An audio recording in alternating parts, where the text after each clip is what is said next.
Assalamualaikum warahmatullahi wabarakatuh. Salam sehat, salam luar biasa, dan teman-teman salam sehat jiwa.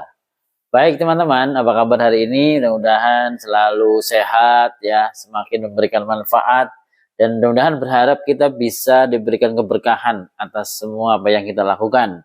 Baik untuk niatan kita di dunia ini dan juga untuk niatan kita di akhirat nanti ya.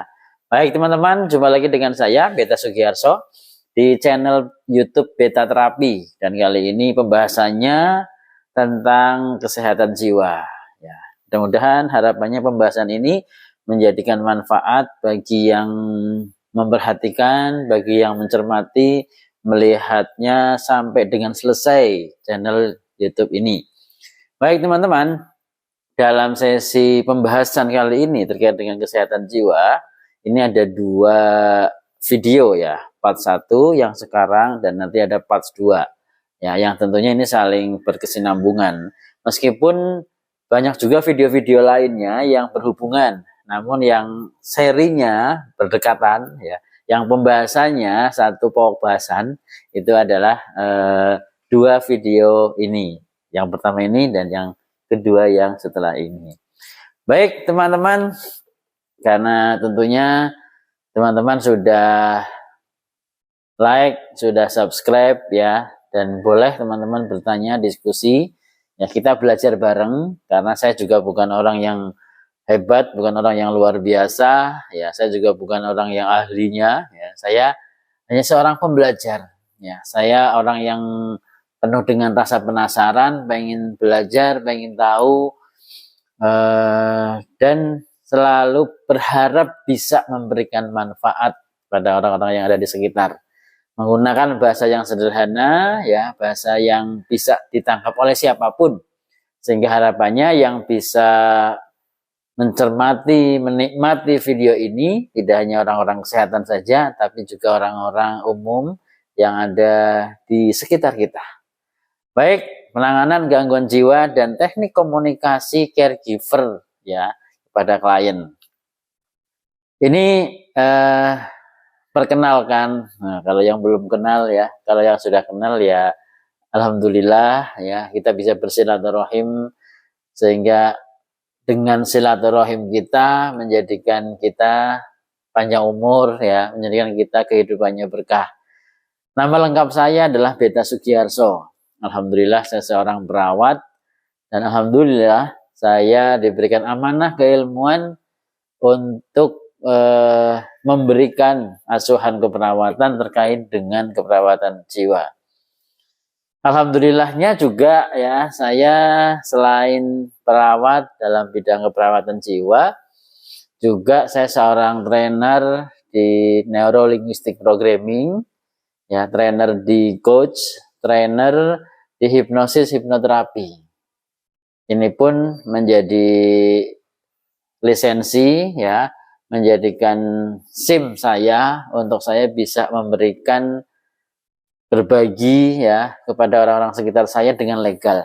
Harapannya apa yang saya sampaikan saat ini ya, dengan CV saya ini memberikan penguatan bahwa apa yang saya dapatkan juga merupakan hasil dari proses belajar. Saya belajar terkait dengan hal ini sejak tahun 2007 ya, itu awal-awalnya. Terus mulai saya kursus serius itu ya tahun 2008, 2009. Di awal-awal saya mempelajari terkait dengan hipnosis hipnoterapi. Nah, kalau terkait dengan keilmuan komplementer alternatif ya, mulai dari refleksi, akupuntur, ya, acupressure, itu saya sudah mulai sejak tahun 99 ya. Terkait dengan energi juga ya, tahun 99 itu sudah mulai belajar itu, dan punya ijazahnya untuk akupuntur itu di tahun 2001 2002 ya, itu ujian terus lulus alhamdulillah ya. Baik teman-teman, sekilas tentang saya, harapannya kita saling bersilaturahim, makin dekat bersilaturahim untuk saling belajar dan memberikan manfaat, karena saya berharap memberi manfaat ini ke siapapun yang membutuhkannya. Kita akan bicara tentang keperawatan jiwa ya. Secara umum ya, garis besarnya adalah kesehatan mental atau kesehatan jiwa. Nah, teman-teman, kalau kita berpikir tentang sehat mental, ya, tentu apa yang kita pikirkan, apa yang kita rasakan, ya, apa yang kita lakukan di sekitar kita ini baik-baik saja. Nah, nih kalau kita lihat definisinya, kondisi yang memungkinkan adanya perkembangan yang optimal ya, baik fisik, intelektual, emosional. Nah, sepanjang itu sesuai dengan keadaan orang lain. Jadi kalau kita berada bersama orang-orang sekitar kita dan dalam kategori ya wajar ya. Misalnya tentunya orang-orang sekitar kita juga mempunyai norma nilai-nilai ya yang dianut secara normal dan kita sama ya dengan nilai-nilai itu, norma-normanya, peraturan-peraturannya, karena dalam kehidupan ini ada satu kesepakatan dalam peraturan, misalnya dalam undang-undang, dalam peraturan-peraturan yang ada di pemerintah kita gitu ya. Dan itu adalah aturan yang dibuat untuk menjadikan baik ya. Ada budaya di situ. Dan yang paling penting lagi di situ ada, kalau dalam Islam ada Al-Quran sebagai pedoman kehidupan. Nah, selama semuanya masih berada pada area yang normal ya, budaya yang wajar ya, itu semuanya ya bisa dikatakan kita semuanya sehat. Mudah-mudahan teman-teman semuanya selalu optimal ya berkaitan dengan mental ya. Dan yang pasti kita bisa membantu orang-orang sekitar kita untuk tetap ya sehat, tetap bisa memberikan manfaat. Baik, terkait dengan sehat ya, kalau menurut undang-undang di negara kita, Undang-Undang Nomor 23 Tahun 2009, bahwa sehat adalah sejahtera badan, jiwa, sosial yang memungkinkan produktif. Nah, ekonomi juga ya. Jadi kalau yang dikatakan sehat itu tidak hanya fisik saja, jiwanya juga sehat ya. Interaksi dengan sekitarnya juga sehat. Nah, terus ekonomi juga sehat. Ya, coba kalau kita bayangkan ketika badannya sehat nih ya, tapi ada satu sisi yang nggak sehat, misalnya sosialnya. Ya, punya persoalan dengan tetangga ya, sekitarnya sehingga tidak mau keluar, tidak mau berinteraksi. Ada persoalan-persoalan yang menjadikan terpisah ya, terisolasi. Nah, akhirnya mengurung diri. Nah, ini juga persoalan, berarti nggak sehat. Atau semuanya ada, tapi secara ekonomi misalnya nggak ada, misalnya kurang misalnya. Ini juga tidak sehat. Artinya apa? Semua orang ini bergerak bersama untuk menuju kesehatan yang seimbang. Oke, baik teman-teman.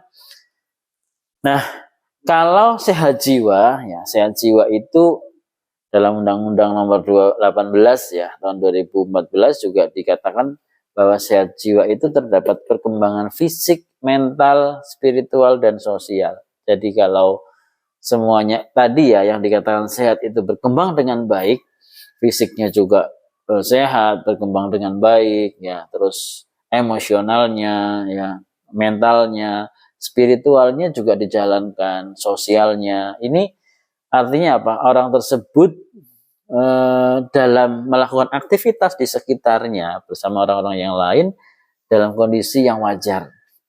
Nah, orang yang sehat jiwa juga bisa dikatakan dia menyadari dirinya, menyadari kemampuannya, kekurangannya, menyadari apa yang harus dia lakukan. Ada kesadaran diri, teman-teman. Terus bisa mengatasi persoalan-persoalan yang ada. Karena kita nggak mungkin tidak punya masalah ya, kita nggak mungkin tidak punya tekanan ya. Katakanlah gini, kadang-kadang ini kalau karyawan kan tertekan oleh atasannya. Nah, terus kalau pengusaha, coba pengusaha tertekan enggak? Atau wirausahawan, pengusaha tertekan enggak? Atau dia bisnis yang lainnya misalnya, apakah tidak ada tekanan? Yakin, kita boleh tanya ke pengusaha-pengusaha, apakah mereka nggak ada tekanan? Nah, hanya berbeda siapa yang melakukan tekanan itu. Nah, coba cross check aja kalau nggak percaya ya. Terus orang yang sehat jiwa itu produktif. Nah, teman-teman, yuk kita cek, kita produktif nggak nih? Manfaat nggak nih untuk orang sekitar kita? Kita bisa produktif dalam arti luas itu tidak hanya menghasilkan uang ya, tapi juga bisa bermanfaat, bisa memberikan sesuatu, berkontribusi ya untuk keluarga, untuk lingkungan ya, untuk tempat kita bekerja seperti itu. Terus tadi ya teman-teman, ketika kita sehat jiwa tentunya akan terjadi keseimbangan dalam berinteraksi. Nah, itu teman-teman terkait dengan kesehatan jiwa ya. Nah, kalau kita bicara tentang kesehatan jiwa, apa sih yang terfikir? Seringkali orang-orang ketika mengatakan perawat jiwa, kesehatan jiwa, yang terfikir hanyalah orang dengan gangguan jiwa, ODGJ. Padahal area kesehatan jiwa itu tidak hanya orang dengan gangguan jiwa saja. Justru yang lebih utama adalah bagaimana kita membantu orang-orang yang sehat. Bagaimana mencegah orang-orang yang sehat ini tidak sampai pada area resiko gangguan jiwa. Ya, karena ada 3 area. Pertama adalah sehat, yang kedua resiko, yang ketiga gangguan. Nah, ini 3 hal ini adalah areanya kesehatan jiwa. Kalau perawat jiwa juga demikian. Perawat jiwa itu tidak hanya merawat pasien yang dengan gangguan jiwa saja. Justru bisa merawat pasien atau orang atau klien dengan kondisi sehat jiwa. Supaya apa? Supaya semakin sehat, tetap sehat, dan bisa tercegah dari resiko gangguan. Nah, orang-orang yang sehat jiwa ya, artinya yang tadi saya sebutkan itu juga butuh dilakukan empowering, ya, motivasi, penguatan, edukasi supaya apa? Tetap berada pada kondisi kesehatan jiwa yang optimal. Nah, contohnya para motivator itu memberikan penguatan, memberikan motivasi ke orang-orang yang membutuhkan ya upgrade ya, keilmuan, upgrade soft skill, upgrade mindset. Nah, itu dibutuhkan.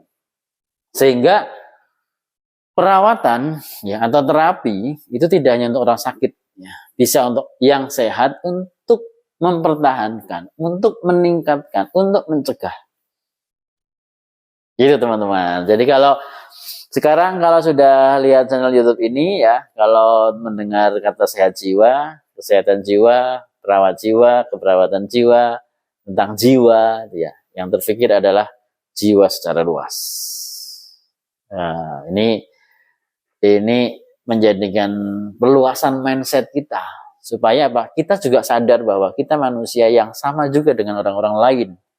Ya, kadang-kadang merasa sehat jiwa nih, terus ketika melihat ODGJ, wah gila dia, padahal dirinya sendiri pun bisa berisiko ke arah sana. Makanya bagaimana ketika orang-orang sehat ini justru berfokus pada optimalisasi, pada peningkatan kesehatan mentalnya, ya, makin memberdayakan, ya, makin memberikan kontribusi yang positif. Itu menjadikan ini makin sehat jiwa terus. Terus yang kedua adalah area risiko. Nah, area risiko ini berkaitan dengan adaptasi. Biasanya orang-orang yang baru beradaptasi ini memiliki kecenderungan berisiko. Misalnya, yang tadinya single terus baru menikah, ini ada area risiko. Yang tadinya anak-anak menjadi remaja, ini juga risiko. Yang tadinya belum menikah, yang tadinya menikah belum hamil, setelah itu hamil, ini juga risiko. Yang tadinya belum punya anak mau punya anak, ini juga risiko. Yang tadinya bekerja terus pensiun, ini juga risiko. Apa lagi yang risiko? Hampir semua dalam kehidupan ini ada perubahan-perubahan. Sehingga setiap perubahan ini mempunyai resiko. Nah, jadi area resiko ini justru area yang penting setelah area sehat untuk diperjuangkan tetap sehat, untuk dibantu ya masuk pada area kondisi sehat jiwa. Sekarang kita cek deh diri kita masing-masing. Kita masuk di area mana? Sehat atau resiko? Untuk apa? Untuk kita mempunyai kesadaran diri, ya, menyadari diri kita berada di area mana. Kalau kita berada di area sehat, tetap harus dilakukan optimalisasi. Supaya apa? Bertahan tetap sehat, ya, bertahan tetap hebat dan luar biasa. Kalau di area resiko, nah, hati-hati, lakukan pencegahan, upayakan.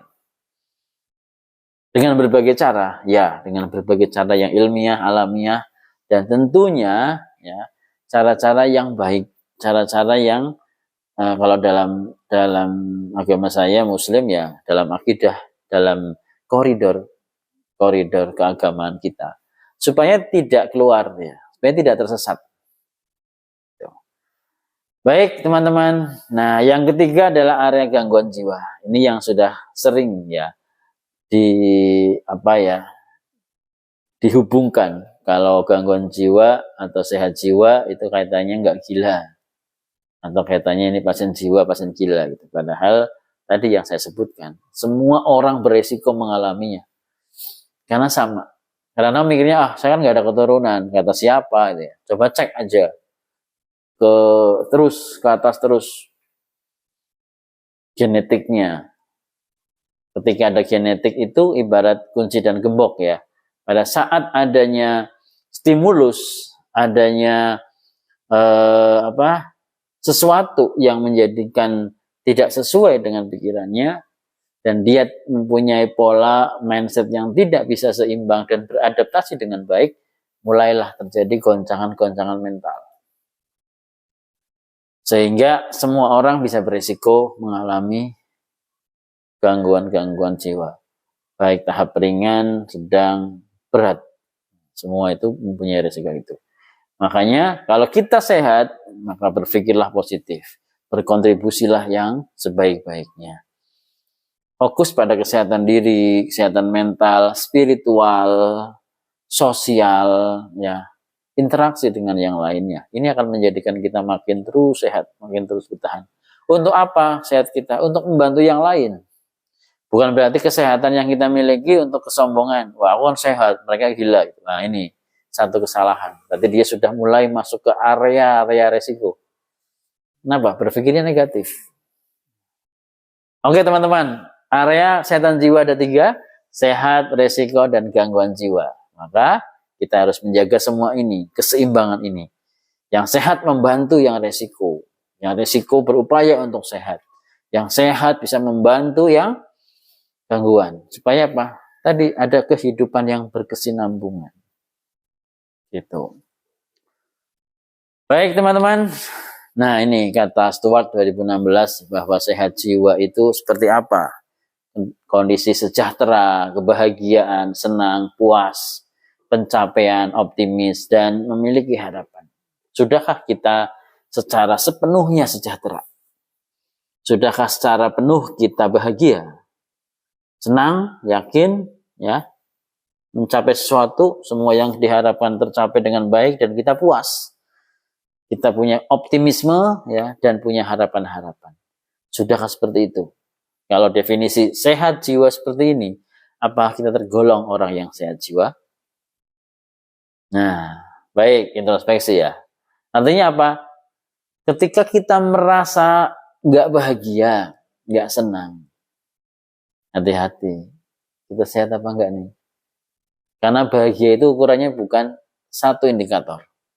Katakanlah ada orang yang mengatakan bahagia itu karena banyak harta. Coba kita cek deh orang yang banyak harta. Apakah semua orang yang banyak harta itu bahagia? Kalau pengen cek, searching aja ya, artikel riset-risetnya. Kalau enggak nanya langsung lah, orang yang banyak uang, banyak finansial, banyak kekayaannya, apakah mereka bahagia terus? Itu ya. Orang yang jabatannya tinggi, apakah orang yang jabatannya tinggi itu bahagia terus? Coba tanya aja. Saya tidak mau memberikan justifikasi ya, karena ini adalah hal-hal yang sudah bersifat umum yang orang lain sudah tahu. Apakah orang yang secara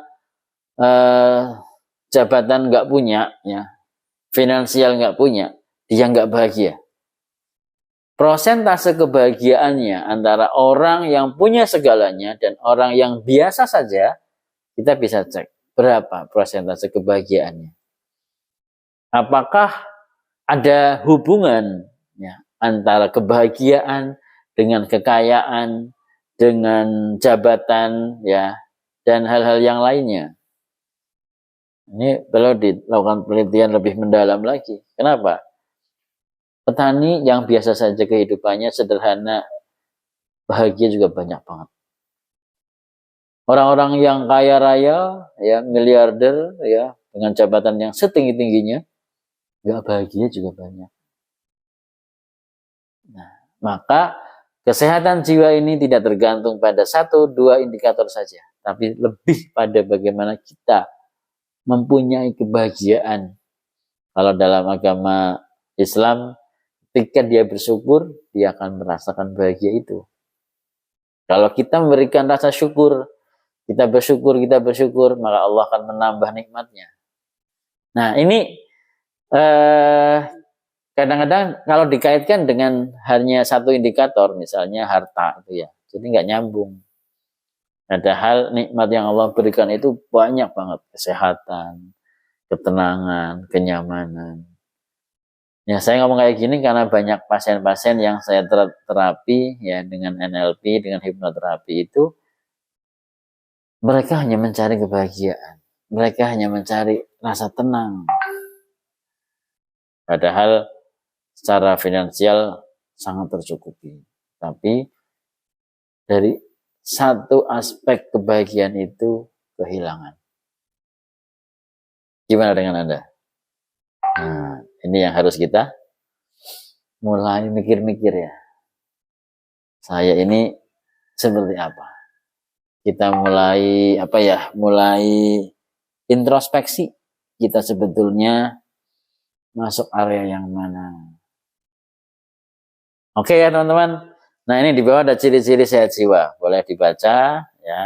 Bagi yang sedang kuliah, boleh dicermati. Nanti siapa tahu keluar di ujian. Bagi yang kuliah kehidupan juga dipelajari ya. Siapa tahu nanti kita menghadapinya dan itu menjadi soal dalam ujian kehidupan kita. Ini juga sama ciri-ciri sehat jiwa. Coba kita cek lah diri kita. Kita cermati apa kita masuk sehat jiwa atau enggak. Nah, resiko terjadinya gangguan jiwa diantaranya ini.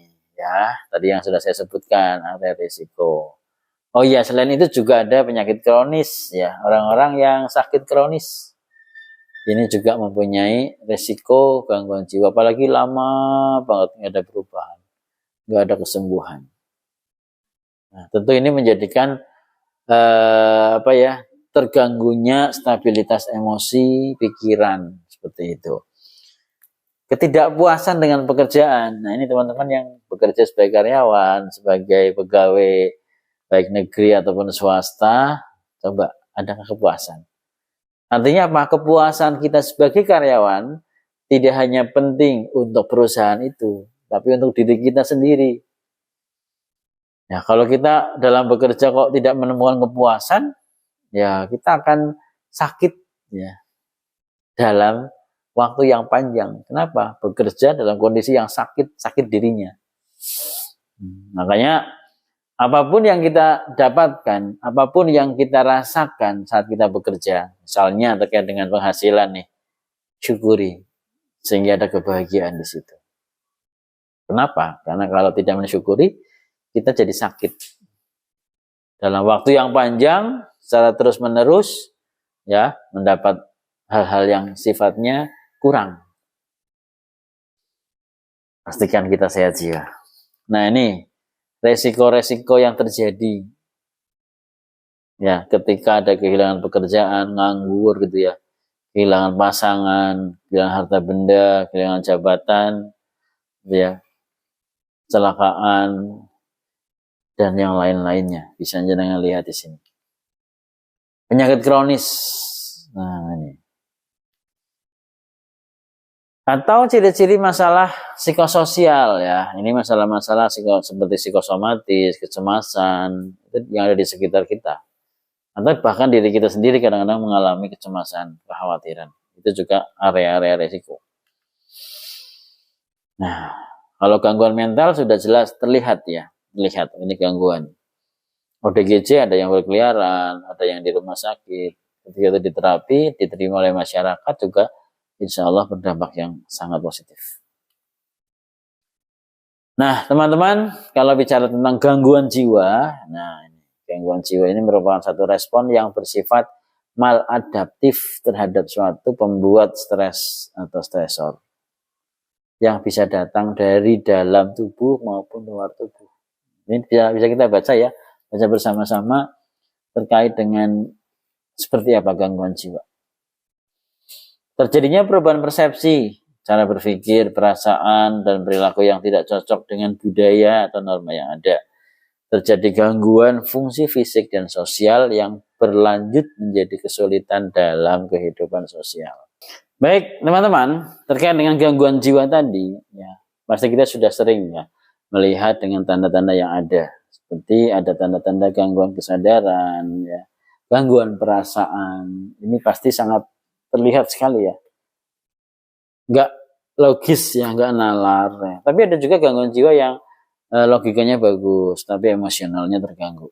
Jadi area ini area yang unik ya. Karena manusia itu bisa jadi biasa saja, ternyata juga ada gangguan. Nah ini tanda-tandanya, ciri-cirinya untuk gangguan jiwa ada perubahan di perilaku, ya, ada perubahan alam pikiran, isi pikirannya berubah, ada waham, ada halusinasi, ada gangguan emosi seperti gangguan bipolar itu ya, ada gangguan emosi yang mood swing yang bisa berubah, kadang sedih, kadang senang, sedih, senang, dan ini berlangsung secara bergantian seperti itu.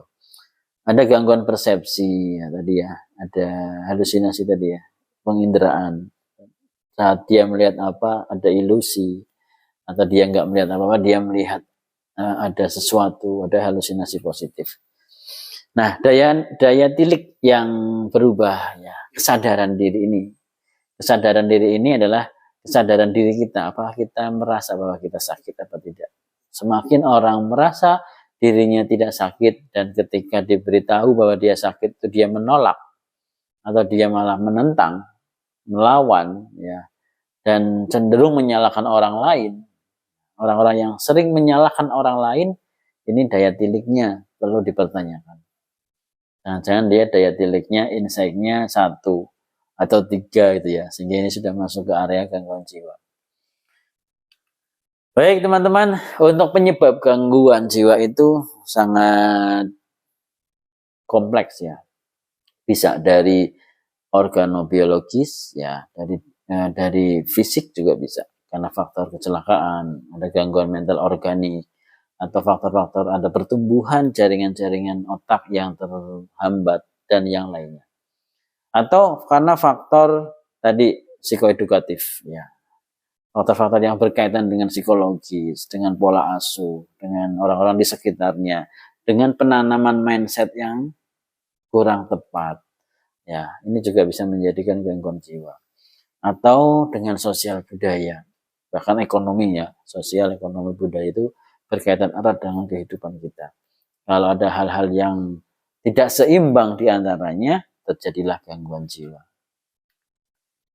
Nah, semua kondisi kesehatan, ya baik sehat, resiko ataupun gangguan, ini perlu dilakukan pemulihan. Ya, dalam bahasa kami biasanya recovery. Nah, untuk recovery itu butuh satu waktu, butuh perjalanan. Untuk gangguan jiwa tidak bisa seperti sulap, ya dalam hipnosis cukup nafas panjang, tidur ya di sugesti terus sembuh. Tidak bisa seperti itu. Tidak bisa secepat itu. Kecuali hanya buat game, hanya buat permainan, hanya buat entertain, itu berbeda. Karena kita bicara tentang bagaimana melakukan terapi, bagaimana memberikan perubahan. Orang dengan gangguan jiwa, dengan gangguan psikosomatis, ya, ataupun gangguan yang lainnya terkait dengan mental, ini pasti ada riwayat masa lalu. Ada riwayat yang dalam yang perlu diperbaiki. Sehingga jangan berpikir bahwa ketika ada pasien psikosomatis datang ke tempat langsung terapi, sembuh. Jangan berpikir seperti itu. Ini seperti sulap. Jangan samakan sulap dengan terapi. Jangan samakan hipnotis entertain dengan terapi. Itu jauh berbeda. Kalau entertain itu mencari wow, mencari keren, mencari tepukan tangan.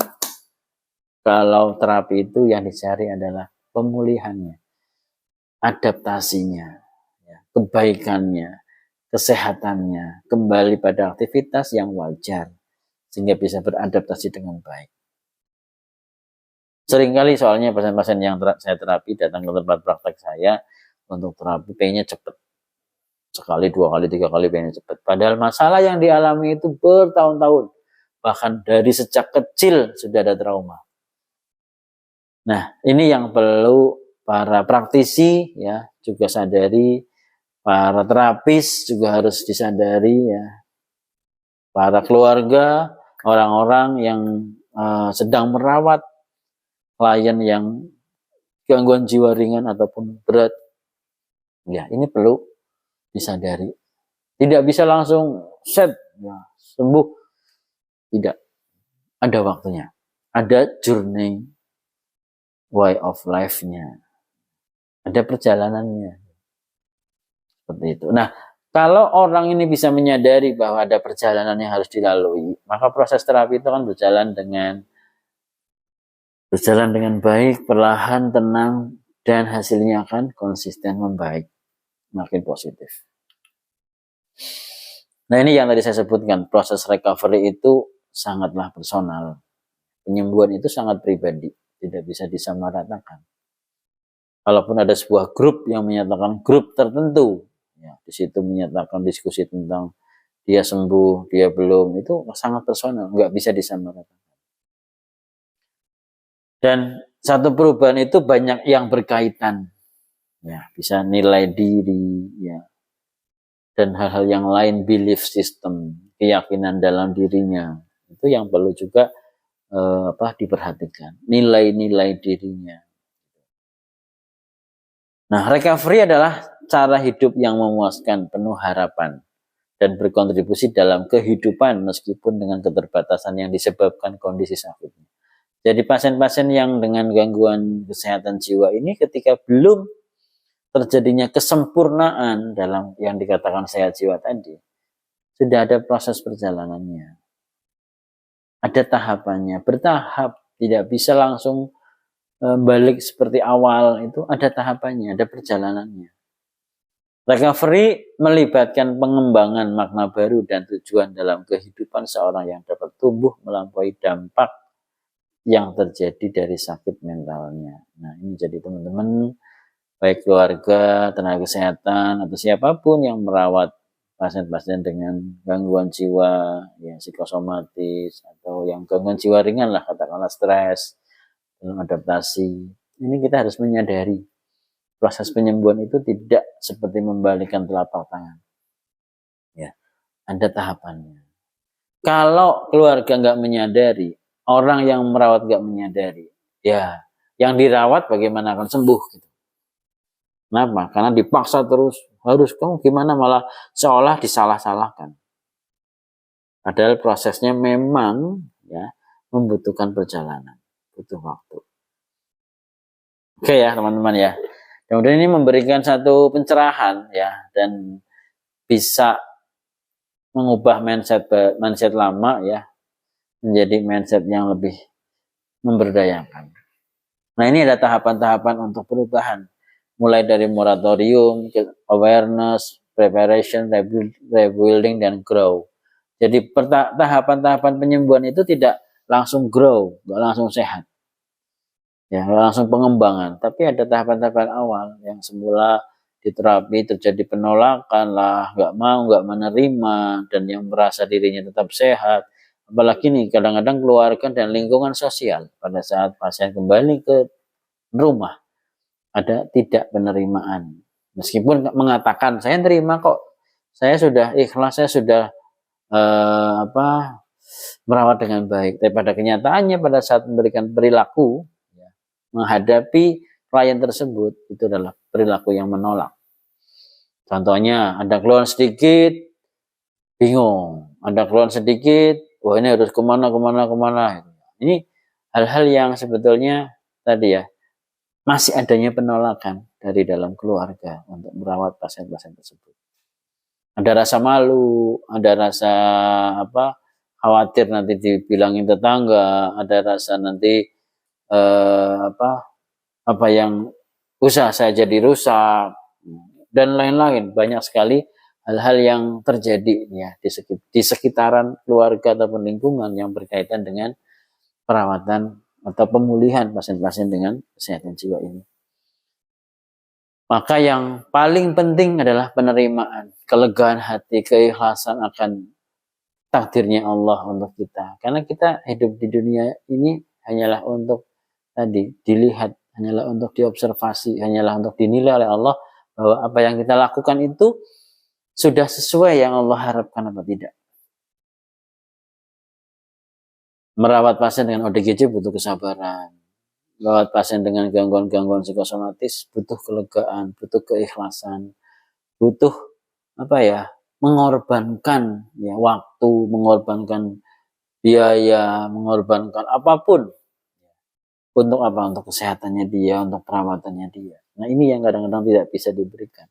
Masih ego, memikirkan dirinya sendiri-sendiri. Masih ego memikirkan usahanya sendiri.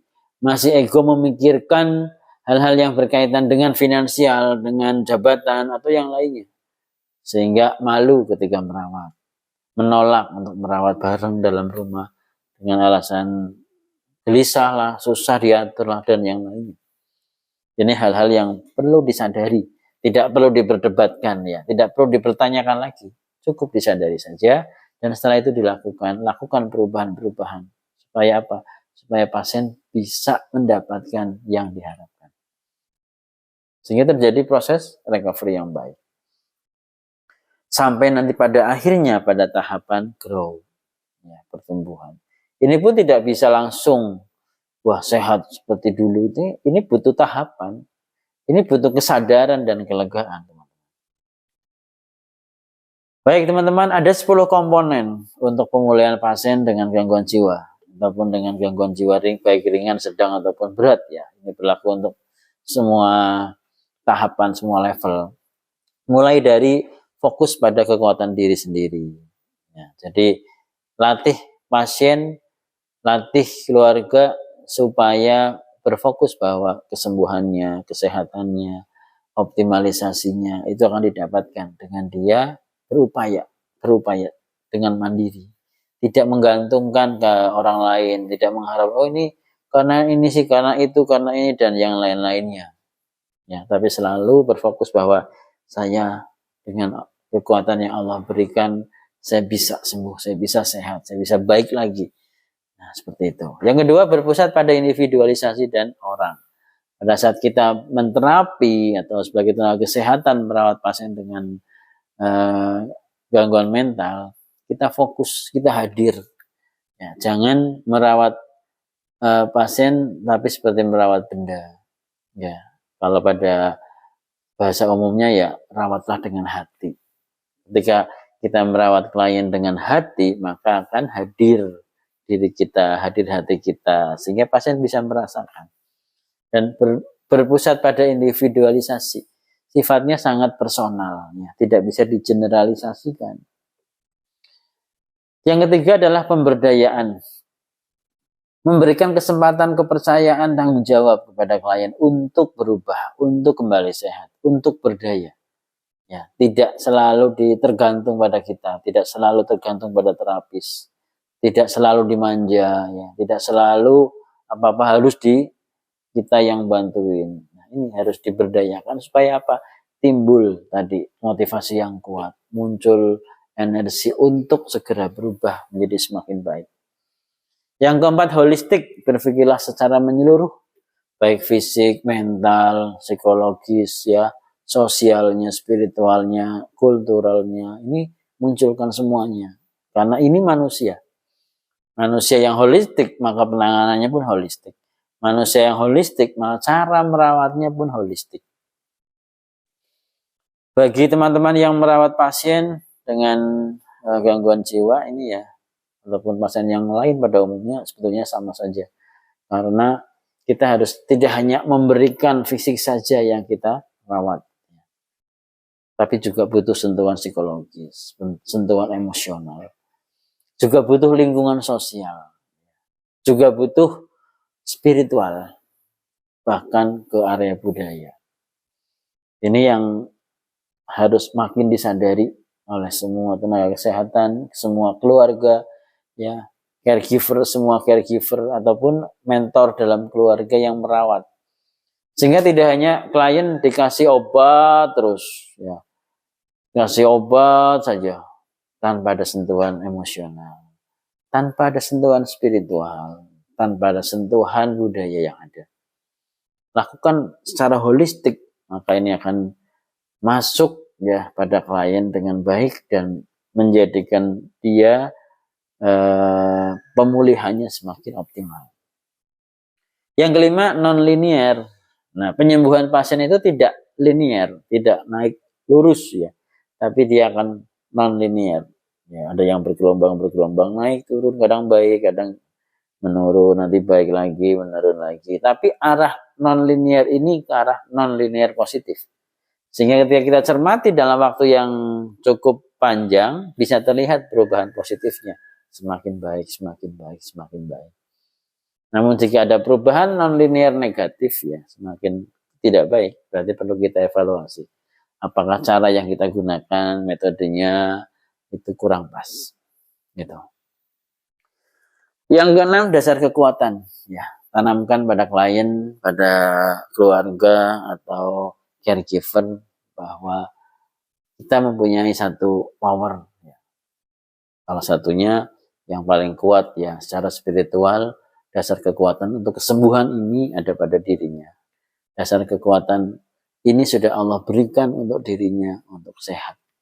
Sehingga tadi ya teman-teman bisa memberikan support dengan tadi memberikan bahwa klien ini punya power yang sudah Allah berikan sehingga bisa kembali sehat, bisa kembali adaptasi. Meskipun tadi proses penyembuhannya non-linear, bertahap. Dukungan teman, nah ini sangat penting, apalagi dukungan lingkungan dan keluarga.